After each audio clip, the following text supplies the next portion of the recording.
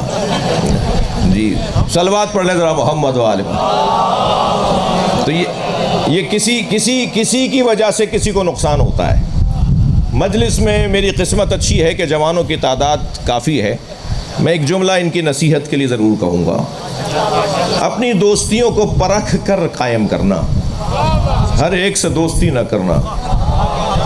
ہر ہاتھ ملانے والا دوست نہیں ہوتا، ہر مسکرا کے دیکھنے والا حبیب نہیں ہوتا۔ توجہ ہے، ہر ایک ساتھ بیٹھنے والے کو راز کی باتیں نہیں بتاتے۔ یہ بہت دوستی کا عنوان بڑا سنگین ہے اور بڑا سنجیدہ ہے۔ ہر ایک کو اپنا دوست نہیں بنانا، دوستی کرنے سے پہلے 6 دفعہ سوچنا کہ یہ اس قابل بھی ہے کہ دوست بنے۔ میں جوانوں کو نصیحت کر رہا ہوں، دوست دنیا میں وہی ہوتا ہے جو آخرت میں بھی دوست رہ سکے، لیکن جو آخرت میں دشمن بن جائے وہ دنیا کا واقعی دوست نہیں ہے۔ لہذا کسوٹی اور فارمولہ یہ ہے کہ دوستی کا انتخاب کرتے وقت اس بات کا خیال رہے، جب حضرت موسیٰ علیہ السلام نے دریائے نیل میں عصا مارا اور رستہ بنا، تو حضرت موسیٰ کے لشکر میں، ان کے چاہنے والوں میں ایک ایسا شخص تھا جس کا دوست فرعون کے لشکر میں تھا۔ اچھا، یعنی ایک دوست حضرت موسیٰ کے لشکر میں، ایک دوست فرعون کے لشکر میں۔ وہ دوست کو بچانے کے لیے حضرت موسیٰ کے لشکر میں آہستہ آہستہ پیچھے آنے لگا کہ میں آخر میں آ جاؤں تاکہ اسے آواز دے کر اپنے ساتھ ملا لوں۔ توجہ ہے، مگر ہوا کیا؟ سارا لشکر حضرت موسیٰ کے باہر نکل گیا، یہ دوستی کی وجہ سے اندر رہ گیا اور ڈوب گیا۔ تو اگر دوست میرا کسی اور قبیلے کا ہے، توجہ، کیا کہنے، اور وہ قبیلہ جہنم میں جانے والا ہے، بھائی ہر ایک خود طے کرے گا، میں تو ایک فارمولہ دے رہا ہوں۔ اگر قبیلہ جہنم میں جانے والا ہے تو اس بات کا خیال رہے کہ ہاتھ ملانا اور ہے، دوستی اور ہے۔ دوستی کے پیمانے کچھ اور ہیں، ہر شخص دوست نہیں ہے، یہ تمہیں بھی نقصان پہنچائے گا، یہ اپنے ساتھ تمہیں بھی نقصان پہنچائے گا۔ حضرت نوح کا بیٹا اپنے بابا کی بات نہیں مان رہا، لہذا اللہ نے حضرت نوح کی اولاد کو منتخب نہیں کیا۔ پھر اللہ اعلان کر رہا ہے کہ آل ابراہیم کو ہم نے منتخب قرار دیا۔ آل ابراہیم میں حضرت اسحاق، حضرت اسماعیل، حضرت ابراہیم کے 2 بیٹے خاص طور پہ جو نبی قرار پائے، ایک حضرت اسحاق نبی، ایک حضرت اسماعیل نبی۔ حضرت اسحاق سے حضرت یعقوب، حضرت یعقوب سے حضرت یوسف، حضرت بنیامین سے 600 نبی، یعنی حضرت یعقوب کی اولاد میں 600 سے زیادہ نبی۔ یہ سب آل ابراہیم ہے جن کا انتخاب ہو رہا ہے، یعنی ایک بھائی کی اولاد سے اللہ نے 600 سے زیادہ نبی بنائے، اور حضرت اسماعیل سے ایک ہی نبی بنایا جسے محمد مصطفیٰ کہتے ہیں، ہمارے نبی، آخری نبی۔ وہ حضرت اسماعیل کی نسل میں کوئی نبی نہیں آیا، اینڈ میں آخر میں آ کر ہمارے نبی حضرت اسماعیل کی نسل میں آئے، اور ادھر حضرت اسحاق کی نسل سے، حضرت یعقوب کی نسل سے اللہ نے سینکڑوں نبی قرار دیے۔ تو یہ آل ابراہیم کا انتخاب تھا، یعنی ہمارے نبی آل ابراہیم میں شمار کیے جائیں گے۔ پھر یہ آل عمران کون ہے؟ بھائی تھوڑی گردن ہلائیے گا بات جائے تو۔ یہ اللہ تو کہہ رہا ہے، یہ اللہ تو ارشاد فرما رہا ہے کہ ہم نے آل عمران کو، آل ابراہیم کو منتخب کیا، ہم نے آل عمران کو منتخب کیا۔ یہ آل عمران کون ہے؟ یہ آل عمران کا انتخاب کیا ہے؟ آل عمران کے انتخاب اول کو علی کہتے ہیں، اور آل عمران کے انتخاب آخر کو مہدی کہتے ہیں۔ یہ سب حضرت ابو طالب کی اولاد۔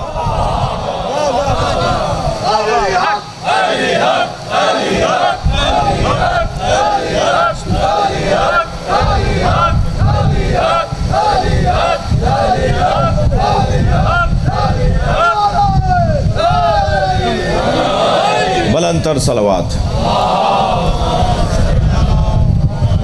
ایک اور بلند صلوات۔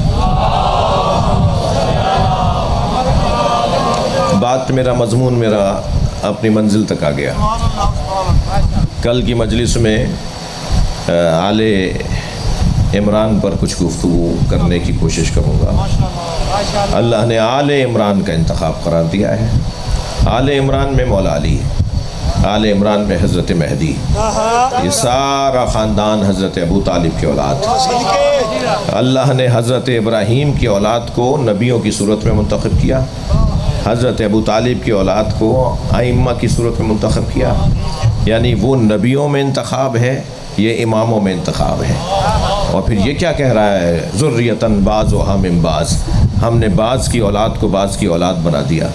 یہ تو نہیں ہوتا، بھائی کی اولاد بھائی کی ہے، دوسرے بھائی کی اولاد دوسرے بھائی کی اولاد ہے، یہ چچا زاد ضرور ہیں مگر کسی کی اولاد کسی کی اولاد نہیں ہے۔ تاریخ ابدیت میں، تاریخ عشائر و قبائل میں توجہ، اگر کوئی کسی کی اولاد کو کسی کی اولاد قرآن نے کہا ہے تو وہ علی کی اولاد کو نبی کی اولاد، میں لفظوں کو اور بہتر کر لیتا ہوں، وہ حضرت ابو طالب کی اولاد کو حضرت ابراہیم کی اولاد، حضرت ابو طالب کی اولاد کو اللہ نے حضرت ابراہیم کی اولاد بنا دیا۔ یہ قرآن ہے، اللہ کہہ رہا ہے ہم نے بعض کی اولاد کو بعض کی اولاد بنا دیا۔ یہ حضرت علی کی اولاد ہے جنہیں حسن و حسین کہتے ہیں، کہلائیں گے محمد مصطفیٰ کی۔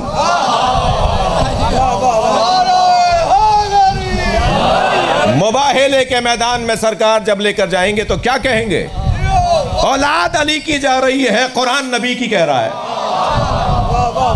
ابناءنا و ابناءکم، صلوات پڑھیں محمد و آل محمد۔ ہم اپنے بیٹے لاتے ہیں، تم اپنے بیٹے لاؤ۔ اور پھر جب نبی اپنے بیٹوں کی جگہ مولا علی کے بیٹوں کو لے کے گئے تو قرآن میں علی کے بیٹوں کو نبی کا بیٹا کہا گیا ہے۔ یہ ذریۃً بعضھا من بعض، قرآن کی آیت پہ غور کر رہے ہیں ہم، بعض کی اولاد کو بعض کی اولاد بنا دیا۔ مولا علی نے شام کے حاکم کو جب جواب لکھا تھا نا، ایک خط لکھا تھا، اس خط میں حضرت نے اشعار لکھے تھے۔ ان اشعار میں دو مصرے مولا کے میں آپ کو سنا رہا ہوں جو میرے مضمون میں۔ مولا فرماتے ہیں وَسِبْتَ أَحْمَدٍ وَلَدَيَ مِنْهَا فَمَنْ مِنْكُمْ سَهْمٌ كَسَهْمٍ، میں نبی کے دو بیٹوں کا باپ ہوں، میں نبی کے دو بیٹوں کا باپ ہوں، تم میں سے کون ہے جو میرے برابر آ کے بات کرے؟ یہ قرآن کہہ رہا ہے کہ ہم نے بعض کی ذریت کو بعض کی ذریت بنایا۔ اور یہاں ہمیں منظر نظر آیا کہ حضرت ابراہیم کی نسل سے نبی مکرم ہیں، حضرت اسماعیل کی اولاد ہیں، حضرت ابو طالب کی نسل سے حسن و حسین ہیں، آل عمران کی اولاد کو آل ابراہیم کی اولاد بنا دیا۔ اب قیامت تک جتنے سادات ہیں وہ نبی کی اولاد کہلائیں گے، اس لیے کہ اللہ نے ان کی اولاد کو ان کی اولاد قرار دیا۔ تو اگر میں یوں کہہ دوں کہ کربلا میں یہ ابو طالب کی نسل کاٹی گئی ہے یا حضرت ابراہیم کی نسل کاٹی گئی ہے، کیونکہ ادھر قرآن میں اللہ کہہ رہا ہے وَفَدَيْنَاهُ بِذِبْحٍ عَظِيمٍ، اے ابراہیم تمہاری قربانی پر ہم اکتفا نہیں کر رہے، ہمیں تم سے ایک بڑی قربانی چاہیے۔ تو حضرت ابراہیم کی اولاد تو نہیں ہے مولا حسن امام حسین، مولا علی اور مولا حسن حسین حضرت عمران کی اولاد ہے، مگر ادھر حضرت ابراہیم کی اولاد قرار دے رہا ہے ذریۃً بعضھا من بعض۔ اور یہ جسے اللہ نے سورہ صافات میں ذبح عظیم کہہ کر یاد کیا ہے، اسے کیسے کربلا میں ذبح کیا، اس کا بیان جب میں اور آپ خطبہ و ذاکرین سے سنتے ہیں تو ہمارے کیفیات قلبی بدلنے لگتے ہیں، ہماری آنکھوں میں آنسو آ جاتے ہیں۔ چلیے اپنے ذہنوں کو کچھ دیر کے لیے کربلا لے چلیے، نبی کا نواسا، نبی کا بیٹا، اجرکم اللہ، اجرکم اللہ۔ خدا کسی غم میں نہ رلائے سوائے غم اہل بیت میں، ہمیں رونے رلانے والوں میں قرار دے۔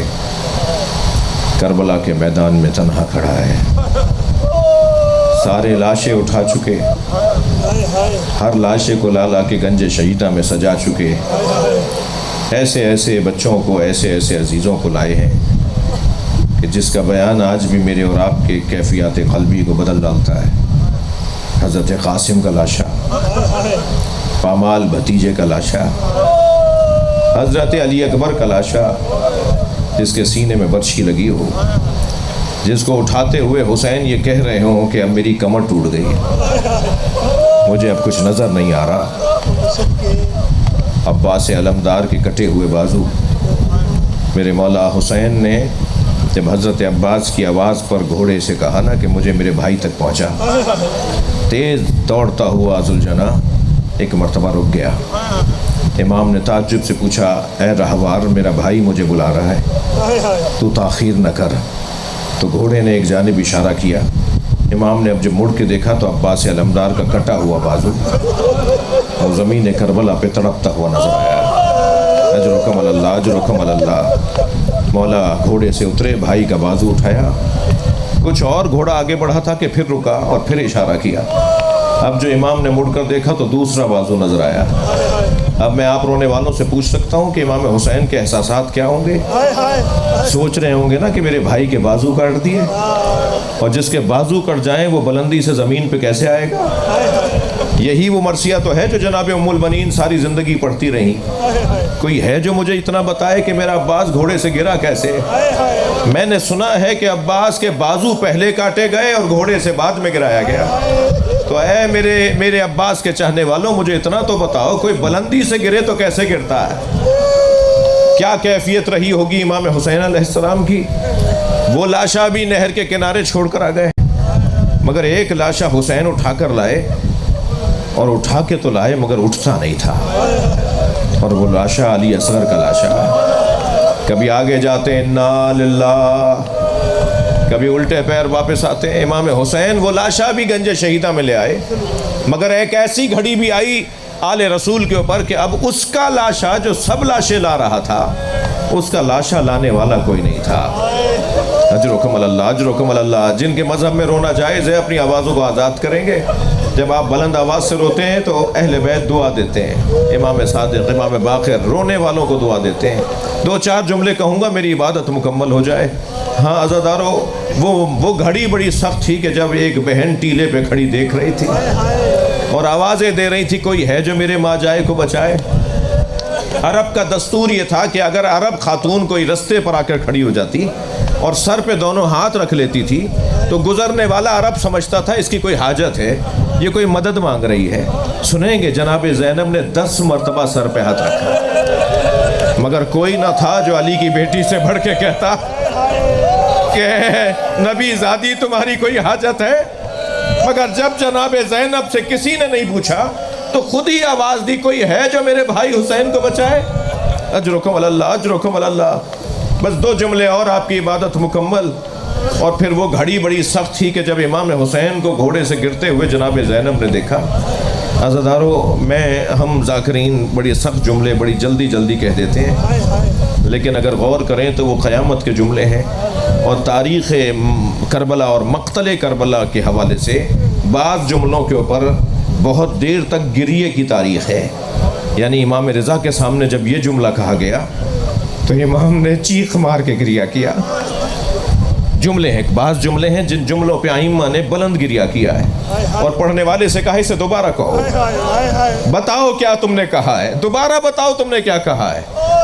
جی جب کہا گیا نا زینب کو دربار میں لایا جائے، اجرکم اللہ، اجرکم اللہ، وہ اہل بیت کے لیے بڑا سخت جملہ ہے۔ امام حسین کی رخصت کے جملے بڑے سخت جملے ہیں، اجرکم اللہ۔ امام حسین کی رخصت کے جملے بڑے سخت جملے ہیں۔ جب امام حسین نے خیمے سے نکلنا چاہا تو ساری بیویوں نے امام کو حلقے میں لے لیا۔ مقتل کہتا ہے کوئی ہاتھ تھامے کھڑی ہے، کوئی سینے پہ ہاتھ رکھے کھڑی ہے، کوئی پشت پر سر رکھے کھڑی ہے، کوئی پیشانی کا بوسہ دے رہی ہے، اور ایک بیوی ہے جو دامن نہیں چھوڑ رہی۔ پھر علامہ ذیشان درجوادی لکھتے ہیں کہ جو دامن پکڑے کھڑی ہے وہ کوئی چھوٹی بیوی ہوگی، اور وہ بیوی کہتی ہے بابا ہماری غربت پہ رحم کرو۔ وہ سکینہ بی بی حسین کے سینے پہ سونے والی بچی کیسے امام حسین کو رخصت دی ہے؟ اس لیے کہ جب عباس گئے تھے تو ڈھارس تھی، حسین موجود ہے۔ علی اکبر گئے تھے تو سہارا تھا کہ حسین موجود ہے، لیکن اب جب حسین جا رہے ہیں تو اب کوئی سہارا نہیں ہے، اب ہمارا کون ہوگا، اب کیا ہوگا ہمارے ساتھ؟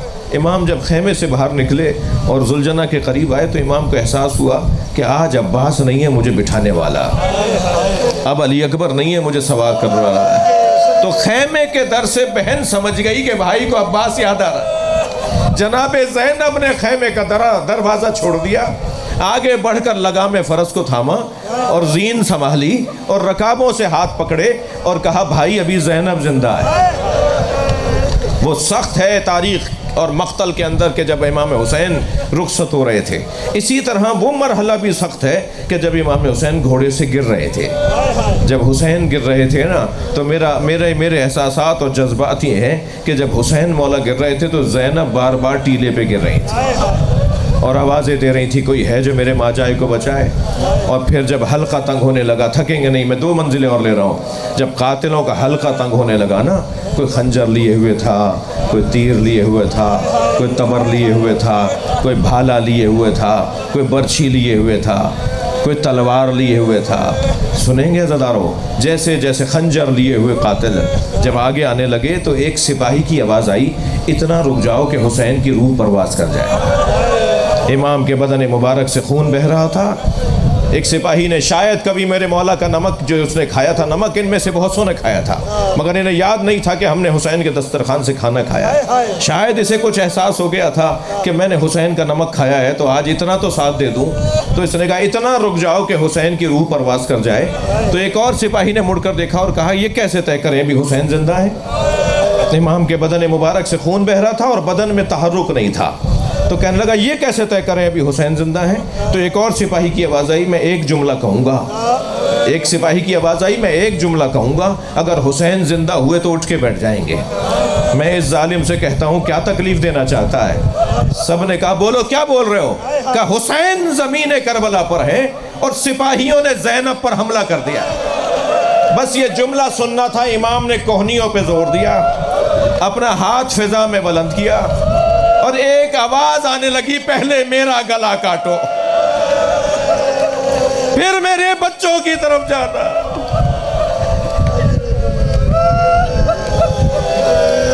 الا لعنت اللہ علی القوم الظالمین۔ یا اللہ ان آوازوں پہ رحمت نازل فرما، رونے والوں کی توفیقات میں اضافہ فرما، مرحومین مغفورین جن کے نام لیے ان کے درجات کو بلند فرما، امام زمانہ کے ظہور میں تعجیل فرما۔ مزید سورہ فاتحہ کی التماس ہے۔ بسم اللہ الرحمن الرحیم، الحمدللہ رب العالمین الرحمن الرحیم مالک یوم الدین، ایاک نعبد و ایاک نستعین، اہدنا الصراط المستقیم صراط الذین انعمت علیہم غیر المغضوب علیہم ولا الضالین۔ بسم اللہ الرحمن الرحیم، قل هو اللہ احد اللہ الصمد لم یلد ولم یولد ولم یکن له کفوا احد۔ اللہم صل علی محمد وعلی محمد۔ حاجات کی برابری کے لیے صلوات اللہ۔